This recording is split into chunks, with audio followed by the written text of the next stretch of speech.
While we wait for everyone, I just want to check. Can you guys hear me all right? Yep, I can hear you. Great, thank you.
We'll give another couple minutes.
All right, we're still waiting for a couple of council members to get started, but we can start with reports and information and call the meeting to order officially later. So good afternoon. This is Transportation Committee Chair Deb Barber. It is Monday, October 25th, 2021. Before I call the meeting to order, I'd like to say a few things how we'll conduct this meeting. I want to acknowledge that in-person meetings at this time. Accordingly, Met Council members will participate in this meeting by phone or other electronic means, and this Transportation Committee meeting will be conducted under Minnesota Statute Section 13D.021. Because we are conducting the meeting electronically, all roll call.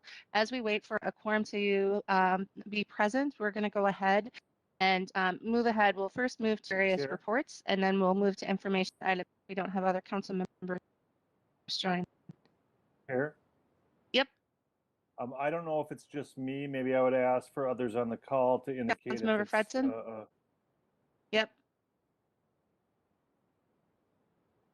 I don't know if it's just me, but you're cutting in and out. So if it's my internet, I'll go off of video, which I just did. But if it's, I'm just concerned if it's you, others may not be able to hear you. I think it's me because I just got a note from Wes as well. Is it better? Can you hear me now? I can hear you clear now. Yep. Okay, I will mess with it as we're doing reports to get things set up properly. So my apologies. I had to reset up my system today. So we're adapting on the fly here. So the first thing that we have is our tab report. And I believe that I think Jerry is actually presenting the tab report today. Is that correct, Jerry? Steve Peterson. No, Steve. Madam Peterson. Chair. Yes. Hi, welcome. Thank you, Thank you, Madam Chair. Steve. If you want to go ahead with that.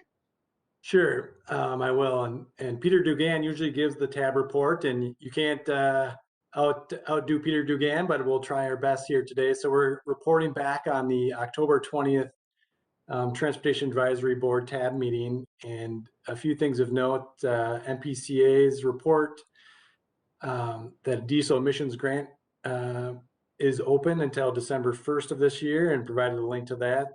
The MAC report, which is always interesting. We're expecting up to 32,000 people through security for MEA weekend on Thursday.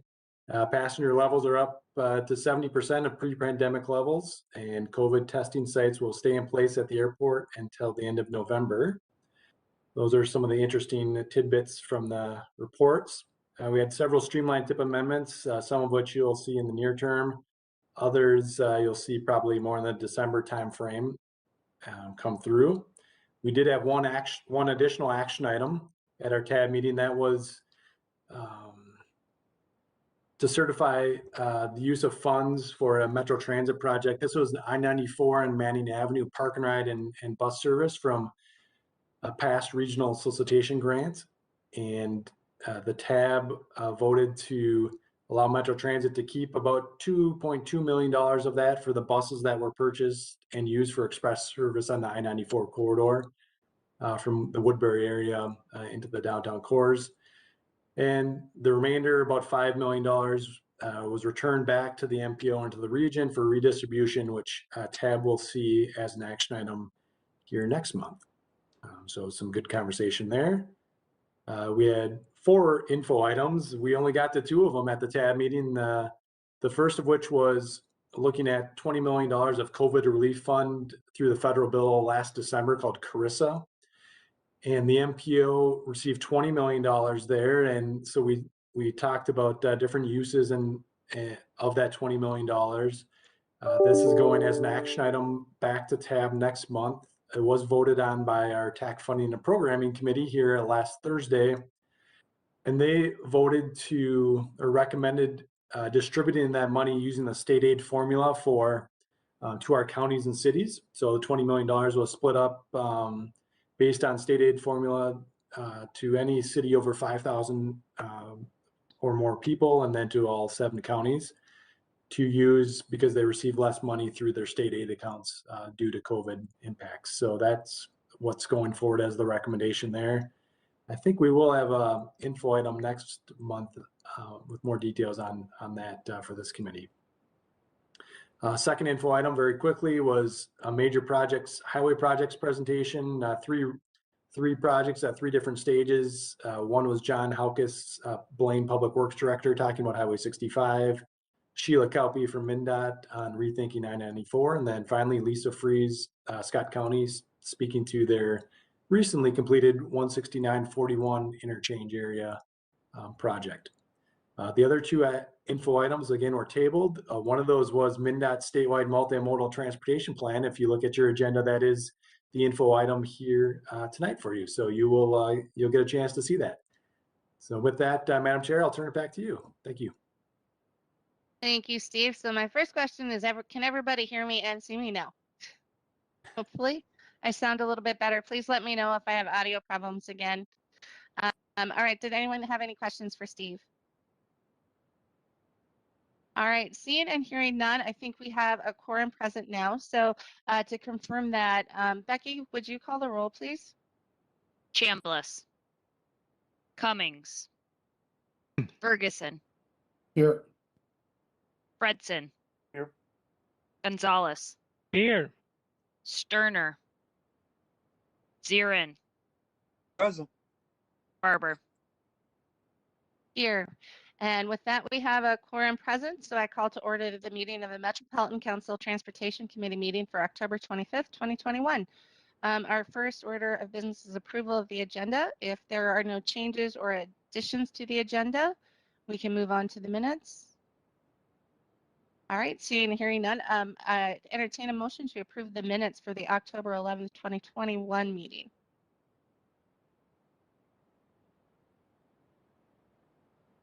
So moved. Moved by Second by Fredson. Is there a Gonzalez. second? Seconded by Gonzalez. Is there any other discussion?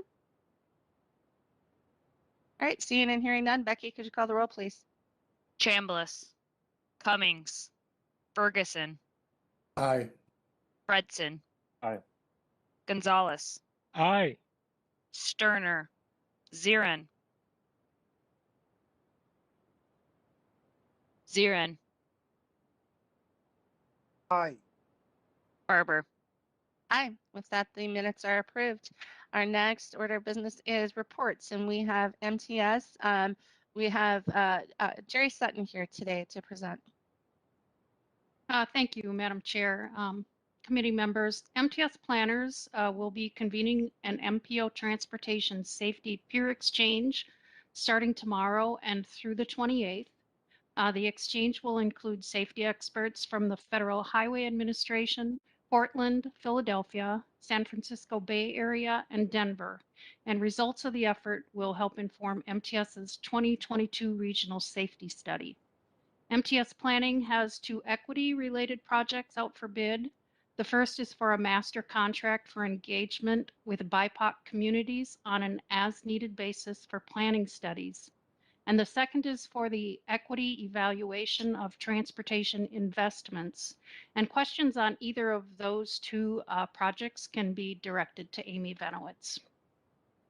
And finally, our third item is that Metro Mobility will be hosting its first community conversation events this week since the beginning of the pandemic. During the pandemic, staff held some smaller meetings with specific groups such as Vision Loss Resources, Leading Age Minnesota, and several adult day centers, but until now hasn't had the opportunity to reach the broader customer base. So there are 2 sessions planned. The first one is tomorrow from 10:30 a.m. to noon, and the second is Thursday from 4 p.m. to 5:30 p.m. The events will be held virtually on the Microsoft Teams platform. We have over 50 customers and advocates signed up to attend at this point.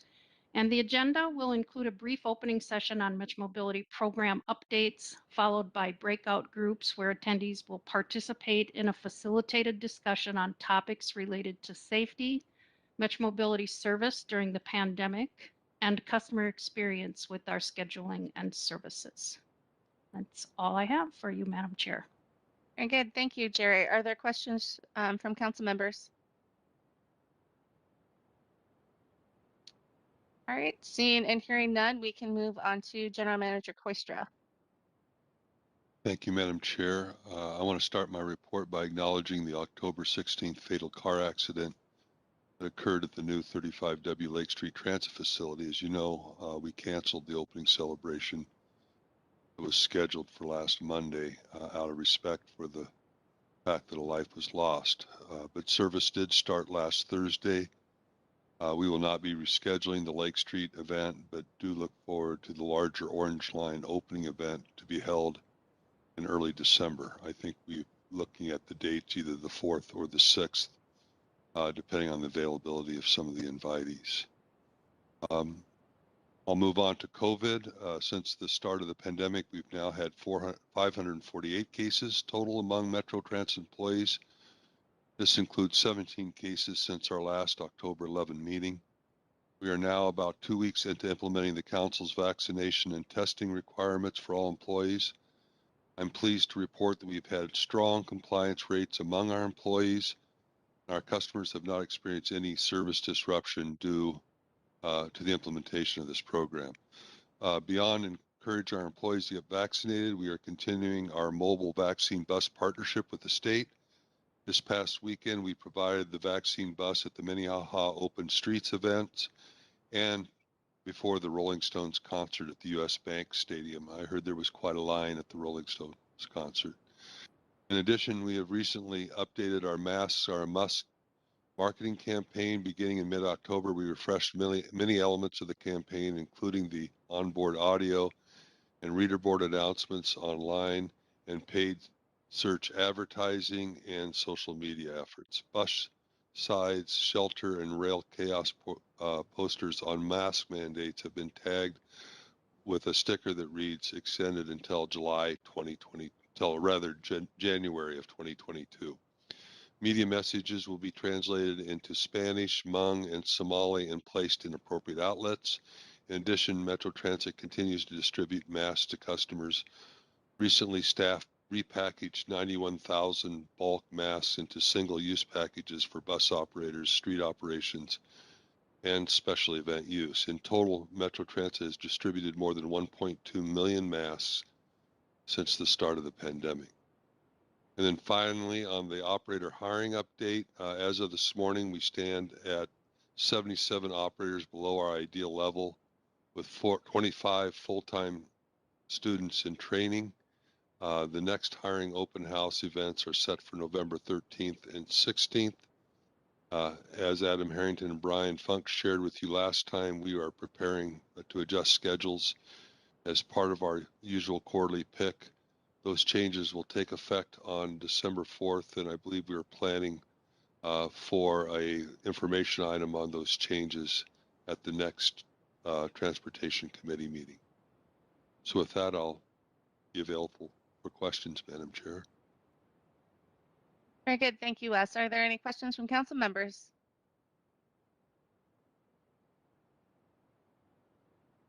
All right, seeing none. Thank you, Wes. Appreciate the report. And we're on to our business. The first item of business is the consent items. There are 5 items on consent tonight. I'd entertain a motion to approve the items on consent.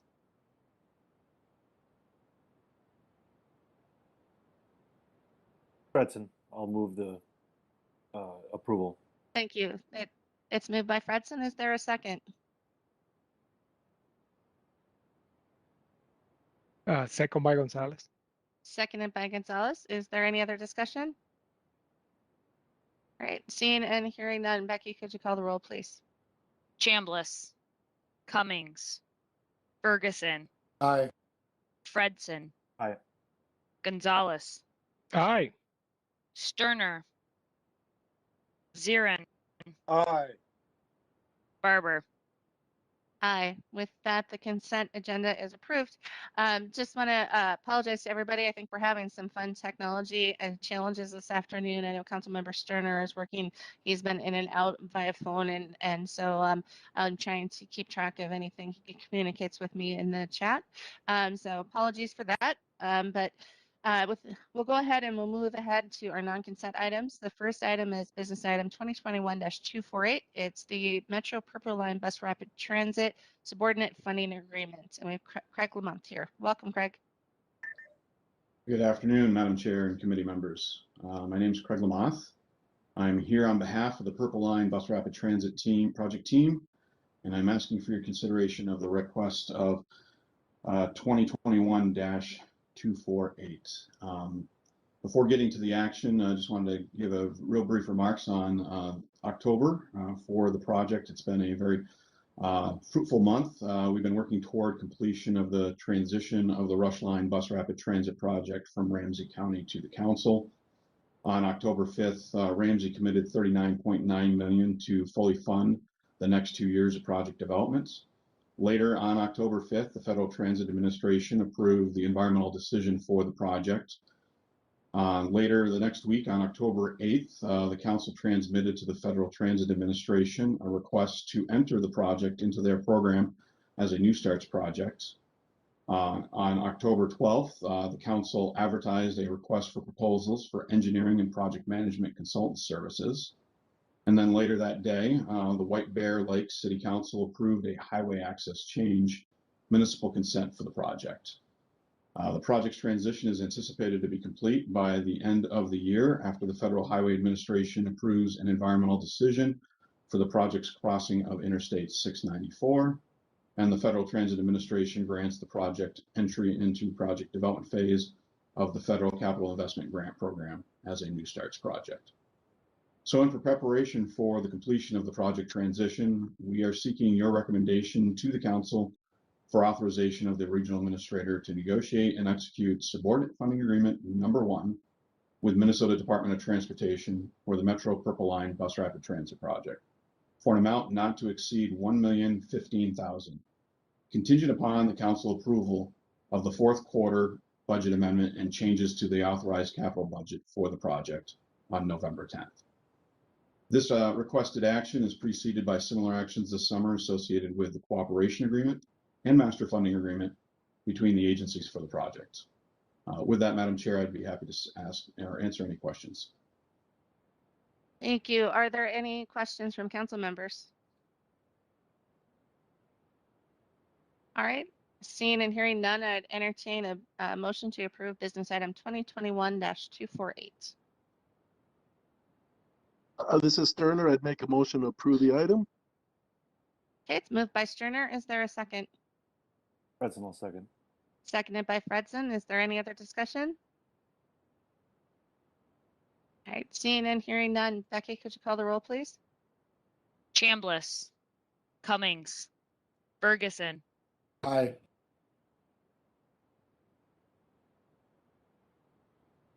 Fredson, Aye. Gonzalez, Aye. Sterner, Aye. Zirin, Aye. Barber. Aye. With that, the motion carries. Thank you very much, Craig. Thank you for your time this afternoon. Appreciate it. Absolutely. Next, we're on to business item 2021-249. It's the Metro Gold Line Bus Rapid Transit Subordinate Funding Agreement. And we have Chris Beckwith here. Welcome, Chris. Thank you, Madam Chair and committee members. I'm presenting a couple of business items today. The first one is business item 2021-249, very similar to the item that Craig just presented for the Purple Line, and this is for the Gold Line. Couple of things I'll mention about the Gold Line. Actually, the Gold Line project office, which is located at the Metro Square building. Of course, we've been remote for a number of months, but we're located downtown St. Paul. The Purple Line team is actually moving in with us, and we'll be starting that transition back next month. So we'll be co-locating with the Purple Line team. So today I'm presenting this business item here, which is for the Gold Line's subordinate funding agreement with MnDOT. It's subordinate funding agreement number 7, which would cover staffing that MnDOT provides for the Gold Line in 2022. This staffing includes scopes such as design support, construction support, environmental oversight, utility coordination, and right-of-way management activities. And the Gold Line's proposed action is that the Met Council authorize the regional administrator to negotiate and execute Metro Gold Line subordinate funding agreement number 7 with the Minnesota Department of Transportation for an amount not to exceed $1,472,060. And with that, I'll answer any questions. Okay, thank you. Are there questions from council members? All right, then I'd entertain a motion to approve business 2021-249. Fredson will move approval. Moved by Fredson. Is there a second?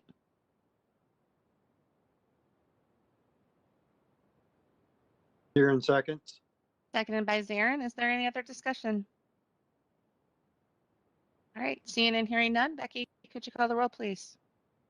Chambliss, Cummings, Ferguson, Aye. Fredson, Aye.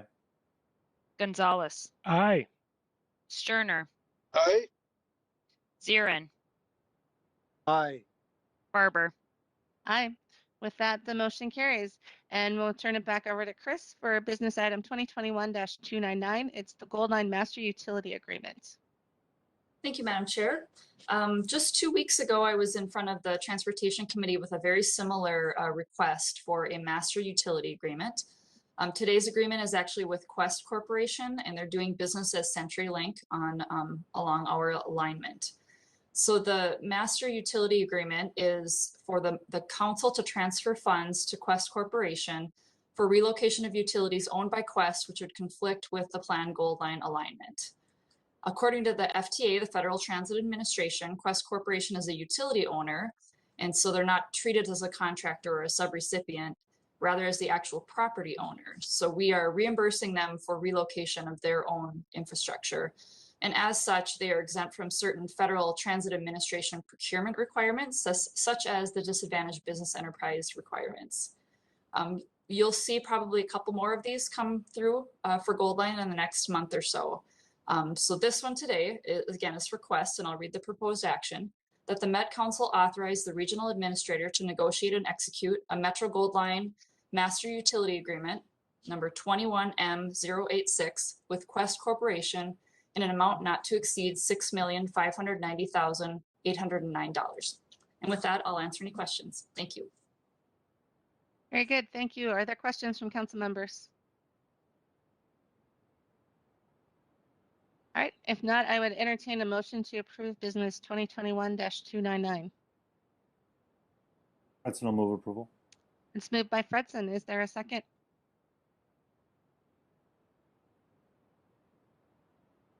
Sterner will second. Okay. Seconded by Sterner. Is there any other discussion? Seeing and hearing none. Becky, could you call the roll, please? Chambliss, Cummings, Ferguson, Aye. Fredson, Aye.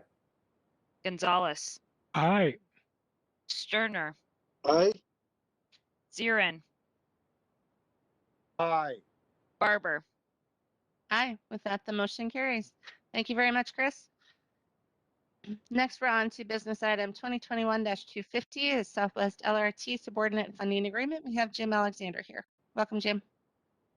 Thank you, Madam Chair, committee members. So I have item tonight to talk about another subordinate funding agreement. This is number 15 for the Southwest LRT with MnDOT.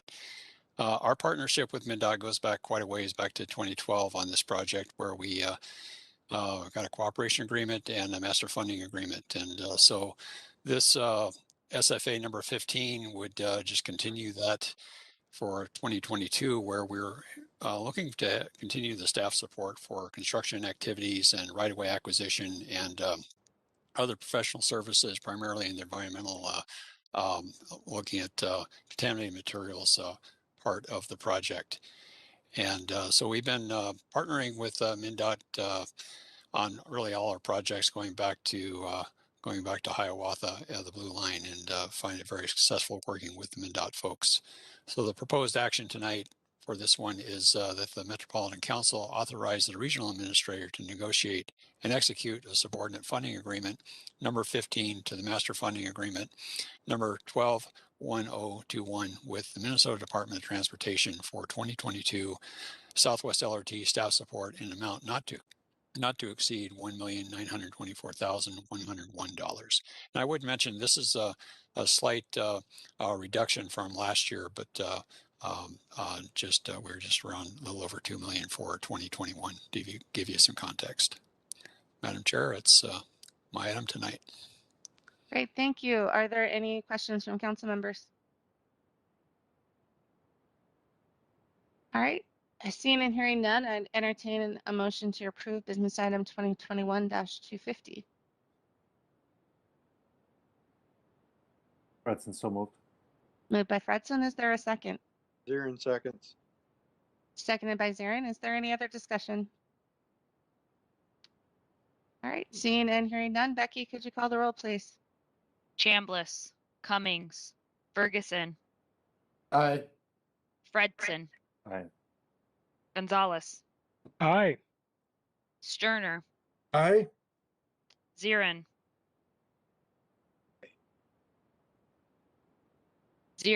Aye.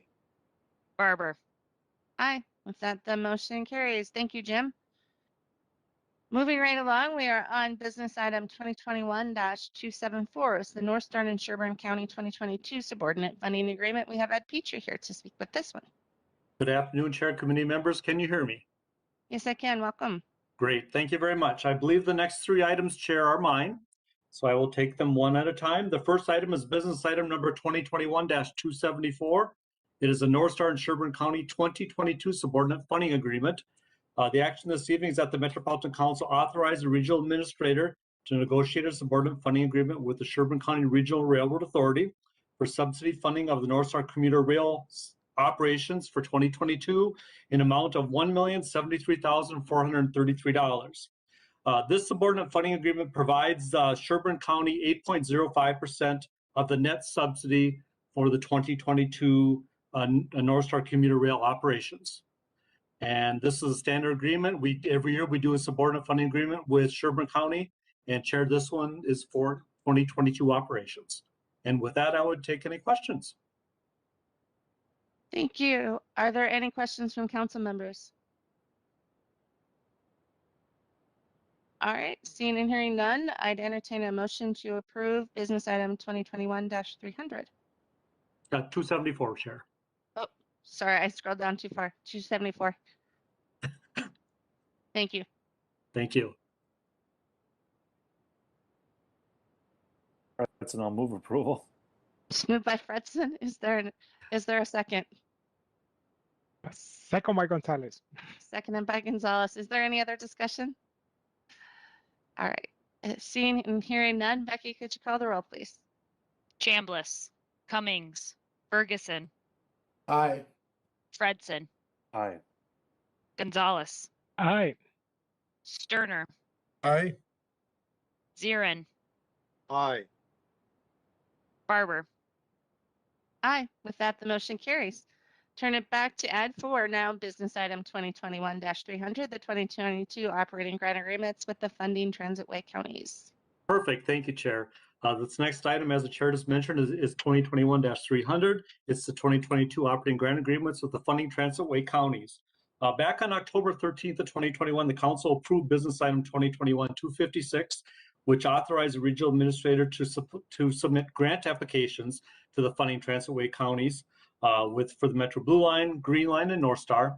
And I'm working right now with the counties for those grant agreements as we speak.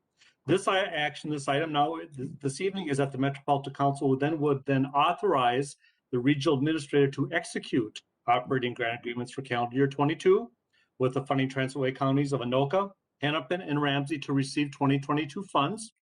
It is for the Metro Blue Line LRT for Hennepin County at just over $14.3 million. The Metro Green Line LRT, which is a combination of Hennepin and Ramsey.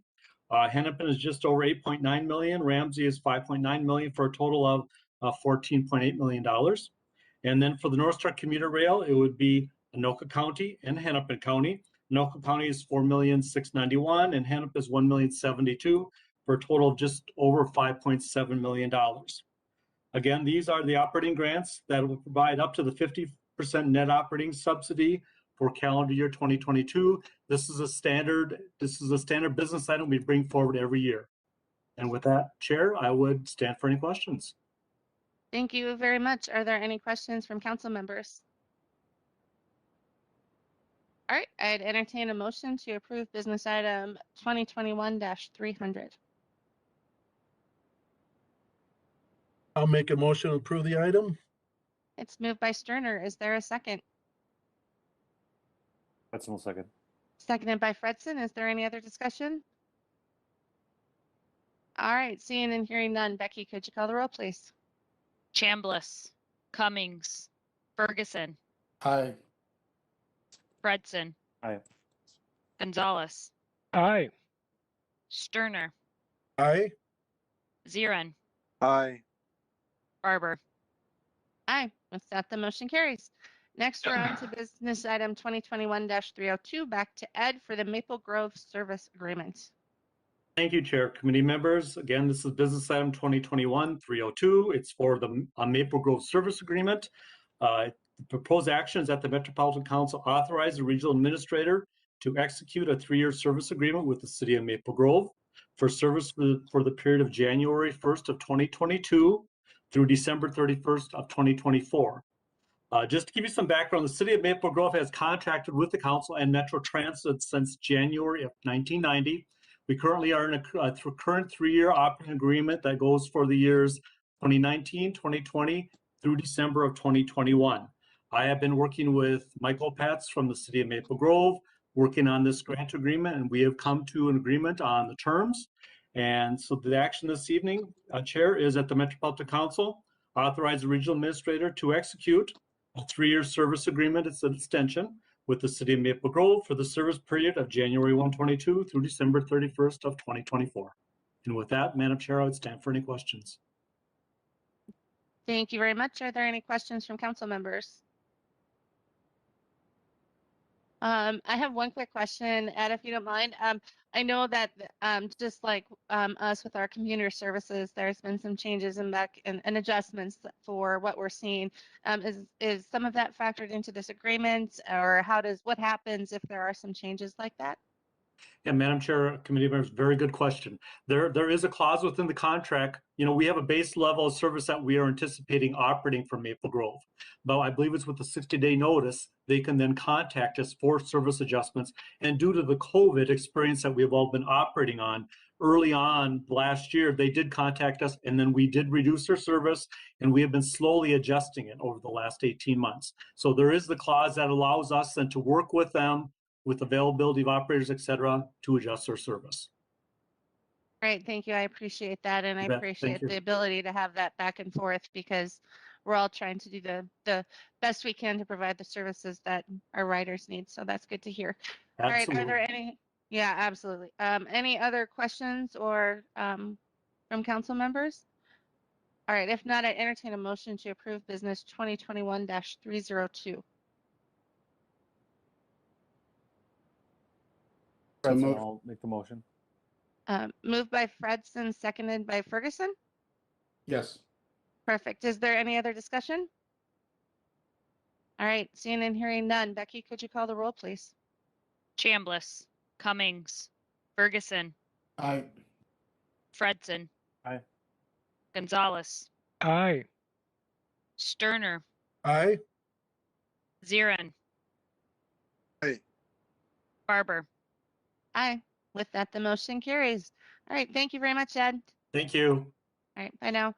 Next, we're on to business item 2021-284 to execute contract options with Gillig LLC, and we have Paul Colton here. Good afternoon, Chair and council members. Can you hear me okay? You're a little stuttery. Okay. If that continues, I will turn my video off. Perfect. Okay. You sound better. Okay. You just give, okay, great. Just give me a sign and I'll shut my video off.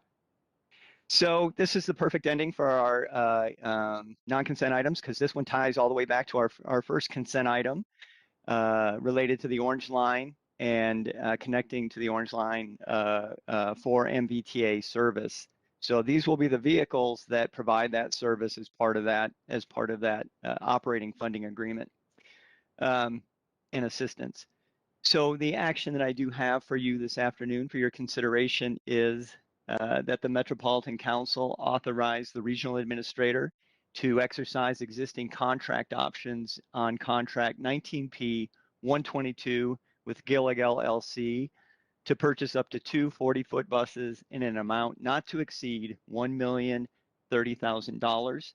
As I mentioned, this will be on new service in the MVTA service area that will connect with the Orange Line. This is these are the first option buses to be purchased off of our new contract with Gillig that was released last spring. And we will probably see these vehicles about a year from now. So Gillig is about 12 months out on build and delivery right now. And I would be glad to entertain any questions that you have on this item. Great, thank you. Are there any questions from council members? All right, seeing and hearing none, I would entertain a motion to approve 2021-284. Ferguson to move. It's moved by Ferguson. Is there a second? That's no second. Seconded by Fredson. Is there any other discussion?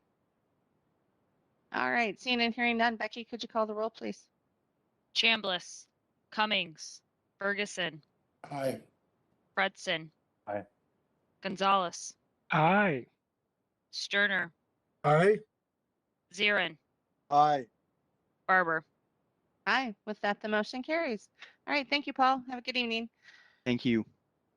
So that concludes our business for the night. As you could tell, as we move fairly quickly through things, it was a lot of fairly standard things. So I would say that we could put all of these items on consent to the full council unless there's anyone who disagrees. All right, very good. Then we will move on to our information item. So we have our statewide multimodal plan, and we have Steve Peterson here and Hallie Turner from MnDOT. So I'm going to turn it over to Steve, I think first. Yeah, thank you, Madam Chair and members. So this was an item that's gone through many of our technical committees.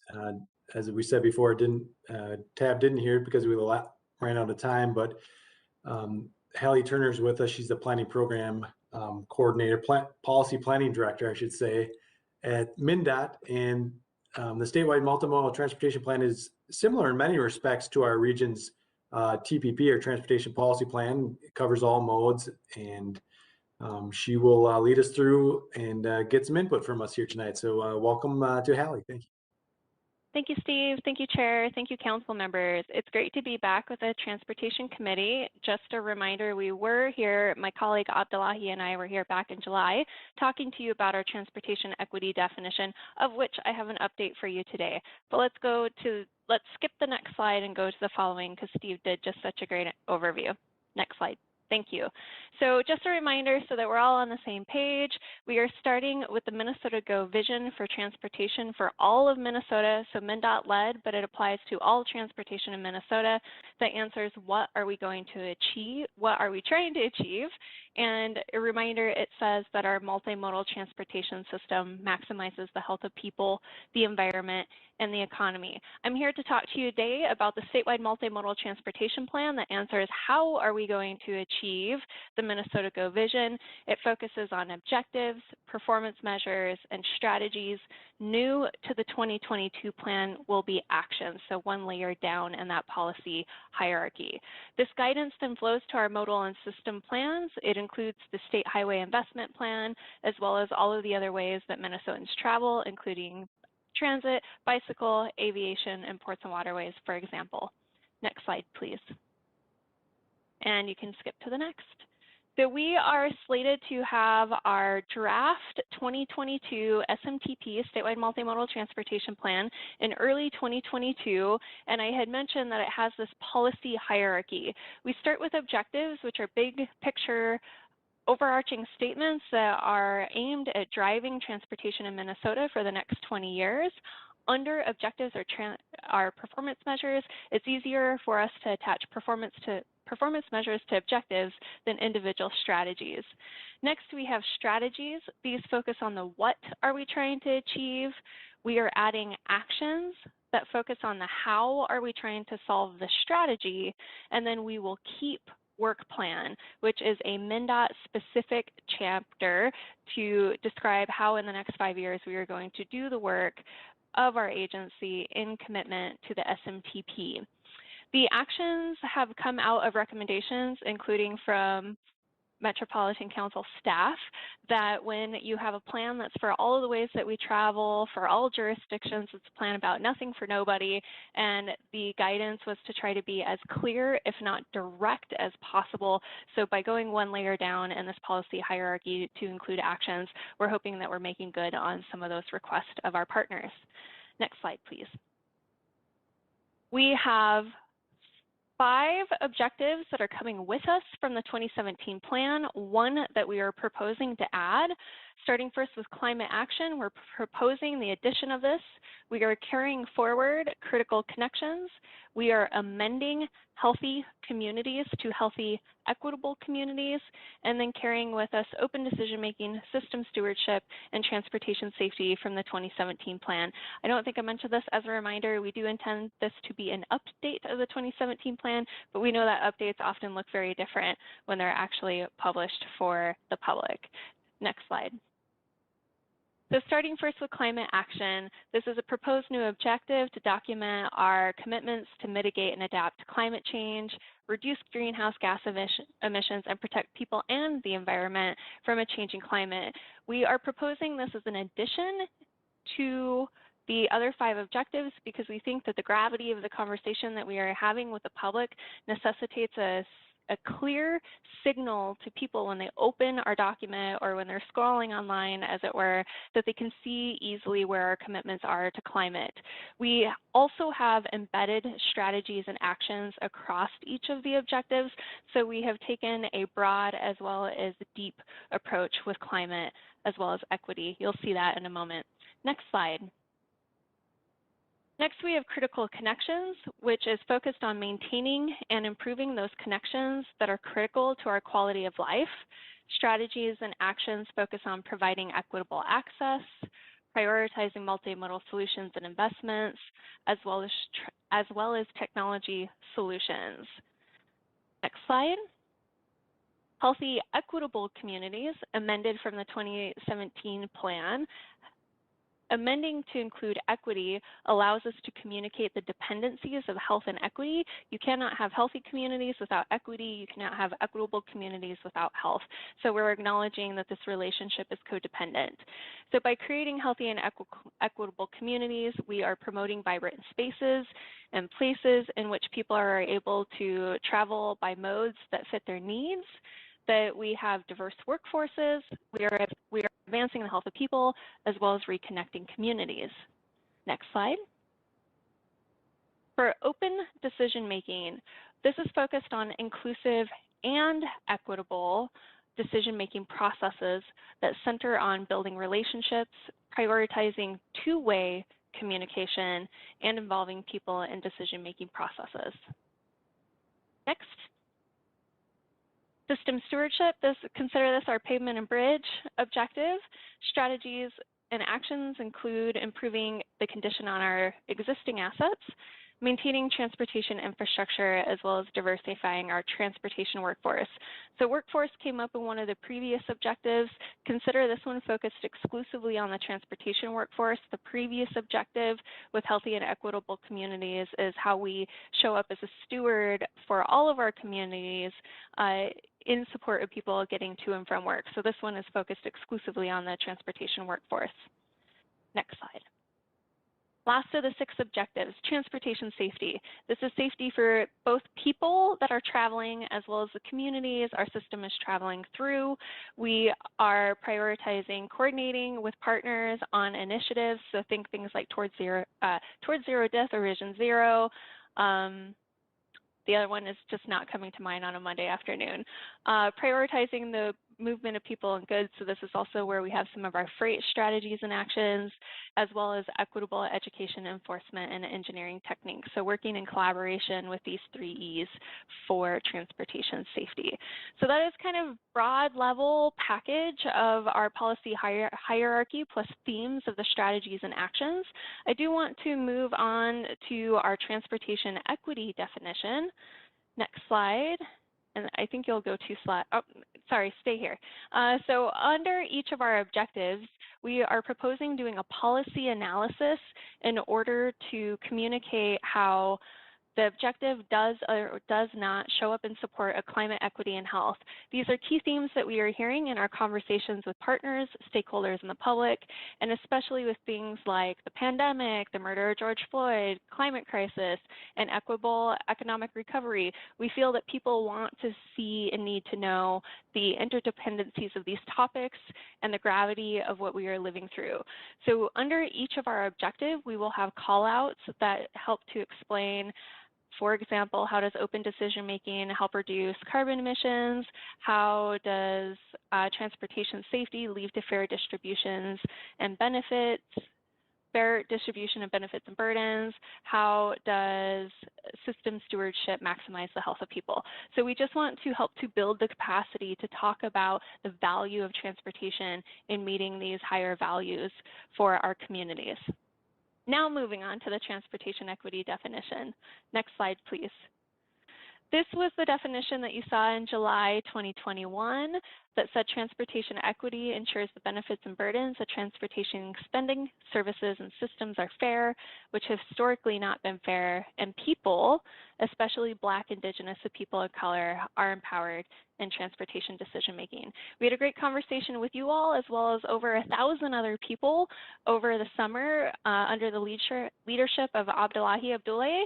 And if you go to the next slide, you'll see some of the information that we heard in those 1,000 or more responses. First, we need to be bold. We heard a lot of folks saying that this is a really great start. Please, as we were going forward, don't water it down. This was the very least that we needed to do. We heard that we need to continue to acknowledge the harm of the system in both where there are burdens, but as well as where there are benefits incurred that then compound over time. We need to focus on outcomes that repair past injustices. We need to define the word fair. We actually had a lot of people that were asking us about just what these terms meant. So we will have like a suite of information that goes with our definition that includes definitions for benefits, burdens, fairness, justice, why BIPOC, why are we saying Black, Indigenous, and people of color, what does power in transportation decision making mean, and what is transportation spending? So we'll have a suite of information that helps to provide more context to our definition.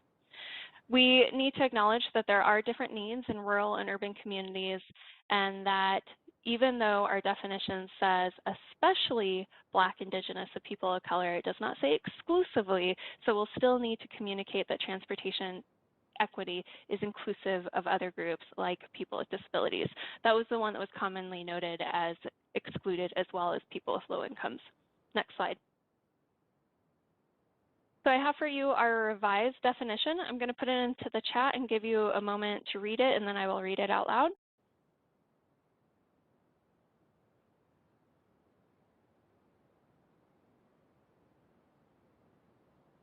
Transportation equity ensures the benefits and burdens of transportation spending, services, and systems are fair and just, which historically have not been the case.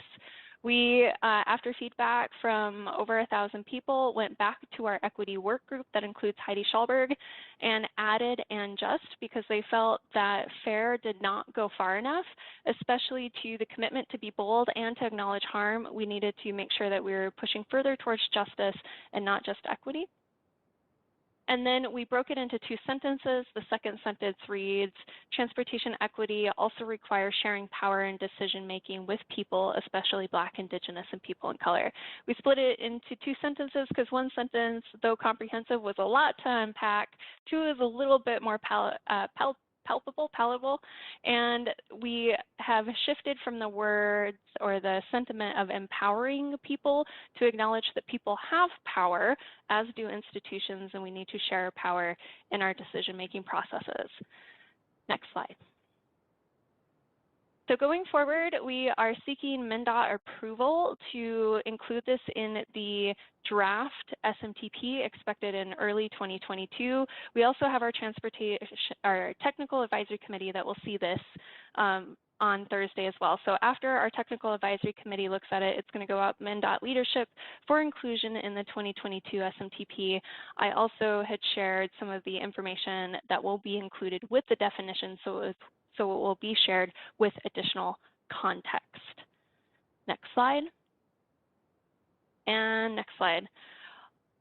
One last thing to share, shifting away from the transportation equity definition, one last thing to share with you, we are out saying hello to people.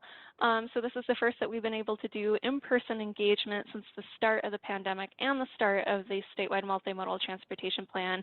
We are doing around 20 events, 1 to 2 per MnDOT district, except at the Metro, where we think that we will do 4 events. We were at the Twin Cities Marathon. We have a pop-up event next week at Midtown Global Market, and we'll be at the Eagan Farmers Market later this month. If you have any ideas for me, I would love to hear them. My phone number, it was included in the agenda. My email is included in the presentation. Chair, thank you so much for having me. I will pass it back to you to see if there's any questions. Thank you so much for this information. This was great. I really appreciate the update. Are there any questions or comments from council members? Well, if they're pondering questions, I've got a couple quick ones. So first of all, I really want to appreciate the work that you've done and your team has done in revising the definition. I think that it really captured what we were talking about, and I'm sure a lot of the other stakeholders that you've had.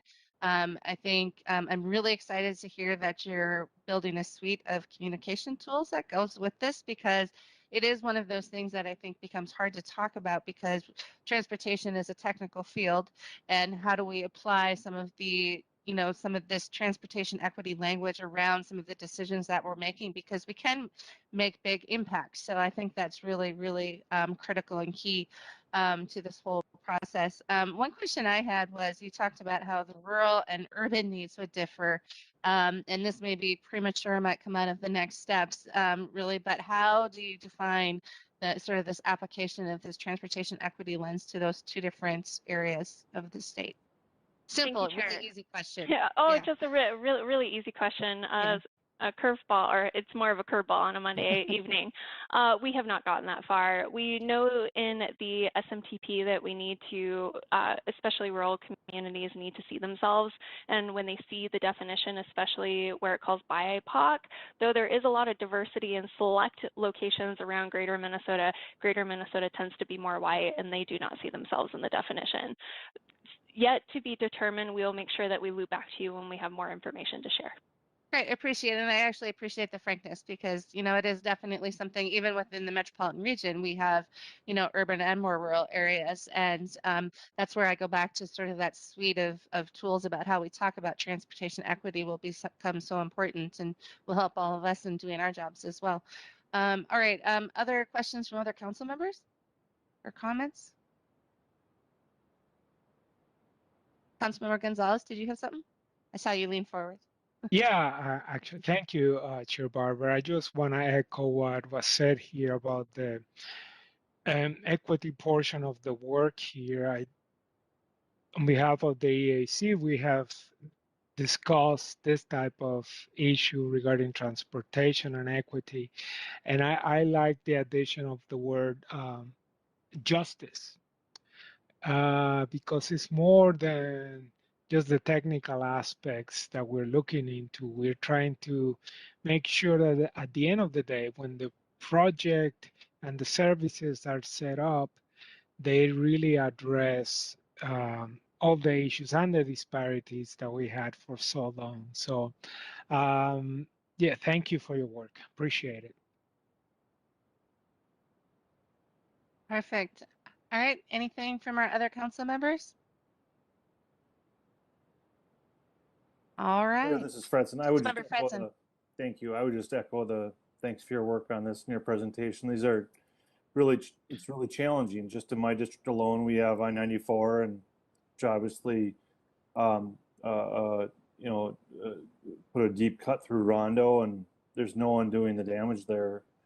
No matter what we do in terms of rethinking I-94 and whether or not a land bridge is built in the future, and then just looking to the future, facing similar challenges as it relates to the Riverview corridor, and what kind of route would we potentially build there, and how do we respect the past of Fort Snelling and Badote, and at the same time serve communities as best we can with efficient transit service in between downtown St. Paul and the airport. And so all of this is very relevant, and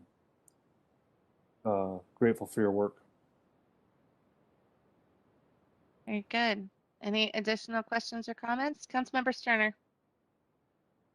Yeah, thanks for the presentation. And I just want to make sure that we don't lose the bread and butter of people. We have an aging population with the baby boomers and that. And I think a lot of seniors and people that are starting to maybe develop age onset disabilities, it's important to have transportation needs fit. So I also feel that that's a really important piece of the puzzle. And then, I'm on the work group with public safety, and a lot of it just, both the perception and the actuality of safety and clean and inviting for everyone to ride it in the 7-county area. And then even for me, I see a lot of inconsistencies in transportation, both in east-west and on weekend transportation, that type of thing. And it makes it where it's not as fluid as when you get closer to the core cities. And I'd like us to do that where it's some kind of linking and some kind of uniform service, even if it's not as efficient out in our area, that we at least they can count on it and it's something available for them. Thank you. Thank you. Any additional comments or questions? All right. Well, thanks for Hallie for coming back, and thanks Steve for coordinating. It's much appreciated. We look forward to hearing more in the future. But yeah, this was a very good update. We really appreciate it. Steve, did you have any other closing comments? No, I did not. Thanks, Allie.